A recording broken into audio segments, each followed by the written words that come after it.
এ যেন সিনেমার নাট্যচিত্রকেও হার মানায়। রাতে স্পেনে ভয়াবহ ট্রেন দুর্ঘটনায় প্রাণ গেল অন্তত ২১ জনের।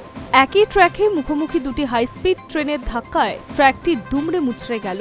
গুরুতর আহত হয়ে হাসপাতালে ভর্তি অন্তত ৭ জন।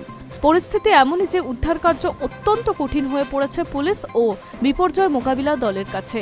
দুর্ঘটনার খবর পেয়ে দেশের প্রধানমন্ত্রী জানিয়েছেন, অভিশপ্ত আর যন্ত্রণাদায়ক একটা রাত। পরিবহন মন্ত্রী জানিয়েছেন, দুর্ঘটনার ধরন অত্যন্ত অদ্ভুত। রবিবার রাতে দুর্ঘটনাটি ঘটেছে দক্ষিণ স্পেনের আন্দালুসিয়ায়। মালাগা থেকে মাদ্রিদগামী একটি হাইস্পিড ট্রেন ট্র্যাক বদল করে গিয়েই দুর্ঘটনাটি ঘটেছে। ট্র্যাক বদলে অন্য একটি ট্রেনের মুখোমুখি চলে আসে মাদ্রিদগামী যাত্রীবাহী ট্রেনটি। দুটি ট্রেনই অত্যাধিক দ্রুত গতিতে থাকায় তা নিয়ন্ত্রণ করা সম্ভব হয়নি। সজোরে সংঘর্ষ ঘটে, যার জেরে দ্বিতীয় ট্রেনটি লাইনচ্যুত হয়ে যায়। সংঘর্ষে অতিঘাতে সদ্য সংস্কার হওয়া রেল ট্র্যাকের ক্ষতিও হয়েছে।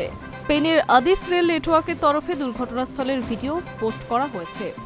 কিভাবে এত বড় দুর্ঘটনা ঘটল তা নিয়ে অবাক স্পেনের খোদ পরিবহন মন্ত্রীও। তার মতে, খুবই অদ্ভুতভাবে দুটি ট্রেন এইভাবে মুখোমুখি এসে পড়ায় সংঘর্ষ হল।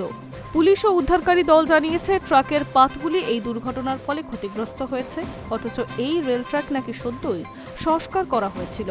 সবচেয়ে ঝুঁকিপূর্ণ ও কঠিন হয়ে পড়েছে উদ্ধার কার্য। উদ্ধারকারী বিভাগের প্রধানের কথায়, সমস্যা হলো যে ট্রেনের পণ্যবাহী কামরাগুলো দুমড়ে গিয়েছে, পাতগুলোও তাই। তার মধ্যে আটকে রয়েছে মানুষ।